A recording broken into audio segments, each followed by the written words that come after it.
Bu gecələrdə dəyərli qardaşlar, özəlliklə Fələstində olan müsəlman qardaşlarımız üçün dua edelim. Baxın, bu hər il Ramazan ayında olduğu kimi bu ayda da zalimler öz zulmündən geri qalmırlar. Və bir gecədə görməyəcək nə qədər insanlar öldürüldü. Bu son hadisələrdə Fələstində 70 bin insana yaxın öldürüldü. Bunlar içərisində uşaqlar, qadınlar, yaşlılar var idi dəyərli qardaşlar. Və çox təəssüflər olsun ki, bəzən iftar süfrələrində biz bunun şahidi oluruq. İftar süfrələrinin üstündə o zalim dövlətinin içəcəklərini qoyurlar. Qardaşlar, buna diqqət edin.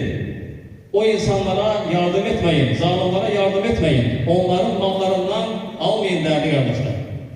Allah Resulü sallallahu aleyhi ve sellem buyurur ki, "Men ra'a minkum munkaran felyughayyirhu biyadihi." Sizlerden kim bir münker, pis iş şahidi olarsa onu eliyle değiştirsin.